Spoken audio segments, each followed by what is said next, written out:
Let's discuss ESIS। इसको हम 8 headings में देखेंगे। First introduction, second scope, third administration, fourth finance, fifth benefits to employees, then seventh है benefit to employers and eighth है राजीव गांधी श्रमिक कल्याण योजना। सॉरी 7 हेडिंग्स हैं इसकी टोटल।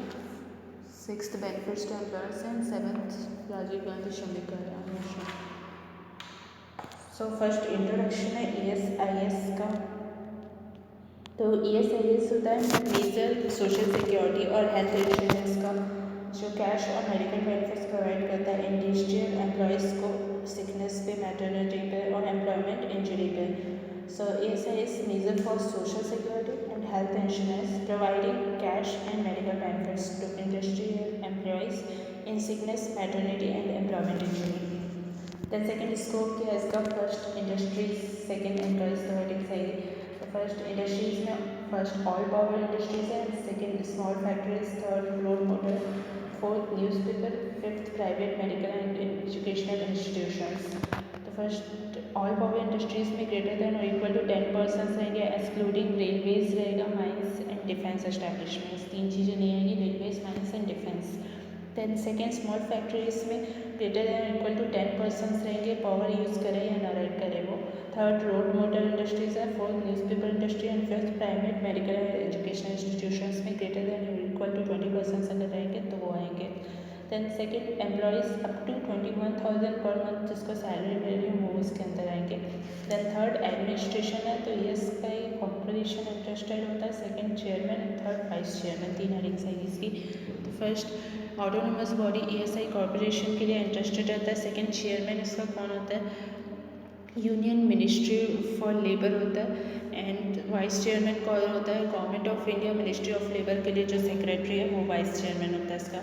दैन फोर्थ फाइनेंस है, तो फर्स्ट एम्प्लॉयर कंट्रीब्यूशन है, second employee contribution, third exemption of employees, fourth state government share and fifth ESIC share. तो ये 5 हेडिंग्स आएंगी। फर्स्ट एम्प्लॉयर कंट्रीब्यूशन कितना होता है, 3.25% होता है, सेकंड एम्प्लॉयज़ कंट्रीब्यूशन कितना होता है, 0.75% होता है of wages. Then third exemption of employees, exemption कितना मिलता है, तो 176 से अगर कम मिल रहा है डेली वेज एम्प्लॉयज़ को तो कंट्रीब्यूशन का पेमेंट उनको नहीं करना होता है। दैन फोर्थ स्टेट गवर्नमेंट्स का शेयर कितना होता है, 1/8 होता है मेडिकल केयर में, और जबकि ESI का शेयर होता है 7/8 मेडिकल केयर के टोटल कॉस्ट में। Then fifth benefits to employees, तो फर्स्ट मेडिकल बेनिफिट्स है, second sickness benefit, then third maternity benefit, fourth disablement benefit, fifth dependence benefit, sixth funeral expenses, seventh rehabilitation. तो ये 7 headings है। तो first medical benefits में full medical care है, first second comprise and third other medical facilities, fourth cost of medical benefit.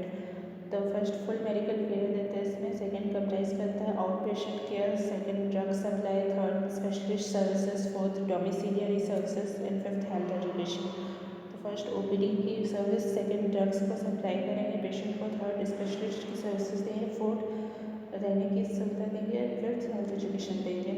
Then third other medical facilities में first dentures, specs, second artificial limbs and third special appliances.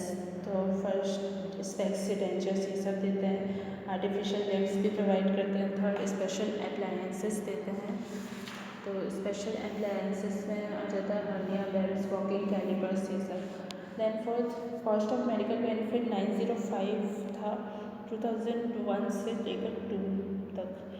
तो उस समय medical benefit per capita इतना मिलता था, 905 cost पड़ जाता था, अभी लेटेस्ट पता नहीं। Then second sickness benefit, sickness benefit में आएगा introduction benefit, extended sickness benefit और diseases for extended sickness benefit, ये 4 आएंगी हेडिंग्स। तो फर्स्ट इंट्रोडक्शन क्या है, पेडिकल कैश पेमेंट होता है इंश्योर्ड पर्सन को in case of sickness, sickness benefit में। So sickness benefit is periodical cash payment to insured person in case of sickness.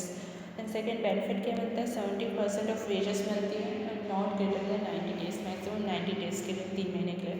Then third extended sickness benefit में भी 70% wages मिलेगी, लेकिन 2 साल तक मिलेगी, not greater then 2 years। Then fourth है diseases for extended sickness benefit. इसमें कौन कौन सी डिसीजेस इंक्लूड होती है? First infectious diseases, second neoplasms, third endocrine और nutritional, and fourth nervous system disorders, fifth सीवियस diseases, sixth chest diseases, seventh digestive system diseases, eighth orthopaedic diseases and ninth साइकोसिस। तो first infectious diseases में tuberculosis, leprosy ये सब, second neoplasm, malignant diseases, third endocrine diseases, nutrition and metabolic, and fourth nervous system के disorders. Nervous system में वो paraplegia, hemiplegia ये सब। Then fifth cardiovascular system में कोरोनरी आर्टरी डिजीज आ सकता है, चेस्ट डिसीजेस में ब्रोंकिएक्टाइटिस आ सकता है, सेवन्थ डाइजेस्टिव सिस्टम में लिवर सर्कोसिस आ सकता है, दैन एट्थ ऑर्थोपेडिक डिसीजेस में वर्टिब्रा का डिसलोकेशन आ सकता है, नाइन्थ साइकोसिस में साइजोफ्रेनिया, डिमेंशिया ये सब। दैन थर्ड मैटरनिटी बेनिफिट है, तो उसमें फुल वेजेस मिलते हैं और इसकी 4 हेडिंग्स है। First confinement, second miscarriage, third confinement sickness and fourth confinement expenses. तो फर्स्ट कन्फाइनमेंट में 26 वीक्स की लीव मिलती है, सेकेंड मिसकैरेज के केस में 6 हफ्तों की, थर्ड कन्फाइनमेंट के कारण अगर कोई सिकनेस हुआ तो 30 डेज 1 मंथ की। दैन फोर्थ कन्फाइनमेंट में एक्सपेंसेस भी मिलता है, 7,500 मिलता है पर कन्फाइनमेंट के लिए। दैन फोर्थ है डिसेबलमेंट बेनिफिट, तो इसका इंट्रोडक्शन आएगा, second wages and third life pension. तो फर्स्ट इंट्रोडक्शन क्या होता है? डिसेबलमेंट बेनिफिट कैश पेमेंट होता है besides free medical treatment in temporary और permanent disablement since employment injury. तो इसमें कैश पेमेंट देते हैं, वो फ्री मेडिकल ट्रीटमेंट भी देते हैं टेम्परेरी या परमानेंट डिसेबलमेंट के केस में, अगर एम्प्लॉयमेंट इंजरी के कारण हुआ है तो। और इसमें 90% ऑफ वेजेस देते हैं, लाइफ पेंशन देते हैं अगर परमानेंट डिसेबलमेंट हुआ है तो। दैन फिफ्थ है डिपेंडेंस बेनिफिट, इसमें इंट्रोडक्शन है, 90% ऑफ वेजेस है और 10-18 ईयर्स है। तो डिपेंडेंस बेनिफिट डिपेंडेंस लोगों को मिलता है अगर इंजर्ड पर्सन एलिजिबल है तो। दैन सेकेंड 90% ऑफ वेजेस मिलता है और 18 साल तक मिलता है उसके बच्चों को जो भी इंजर्ड हुआ। दैन सिक्स्थ फ्यूनरल एक्सपेंसेस में first cash not, second not greater than 15,000, तो फ्यूनरल एक्सपेंसेस में कैश देते हैं और 15,000 से ज़्यादा नहीं देते हैं। दैन सेवन्थ रिहैबिलिटेशन है, तो 10 rupees monthly payment and second medical treatment afterwards. तो रिहैबिलिटेशन में अगर 10 रुपीज़ मंथली पेमेंट करता है एम्प्लॉय तो उसको मेडिकल ट्रीटमेंट परमानेंट डिसेबलमेंट या रिटायरमेंट के बाद मिलता रहता है। दैन सेवन्थ है बेनिफिट टू एम्प्लॉयर्स, तो ये एग्जेम्पशन मिलता है एम्प्लॉयर्स को। क्या बेनिफिट होता है? एग्जेम्पशन किससे मिलता है? Workmen's Compensation Act 1923 first, second Maternity Benefit Act 1961, third medical allowance payment, fourth rebate under Income Tax Act and fifth healthy workforce. तो फर्स्ट वर्कमेंस कंपनसेशन एक्ट 1923 के अंदर कुछ नहीं रखता है, सेकेंड मैटरनिटी बेनिफिट एक्ट 1961 के अंदर भी कुछ नहीं रखता है क्योंकि मैटरनिटी बेनिफिट इसी में मिल जाता है। थर्ड मेडिकल अलाउंस की पेमेंट भी नहीं करनी होती है एम्प्लॉयर को। फोर्थ इनकम टैक्स एक्ट में भी रिबेट मिल जाता है क्योंकि जितना इसमें चला गया उस पर इनकम टैक्स नहीं लगेगा। दैन फिफ्थ हेल्दी वर्कफोर्स मिलता है क्योंकि अब हेल्थ का बेनिफिट दे रहे हैं तो हेल्दी तो मिलेगा ही। दैन सेवन्थ है राजीव गांधी श्रमिक कल्याण योजना, ये लेटेस्ट है इसका। तो फर्स्ट इंट्रोडक्शन, सेकेंड बेनिफिट से third standard benefit rate and fourth medical care, 4 headings आएगी इसकी।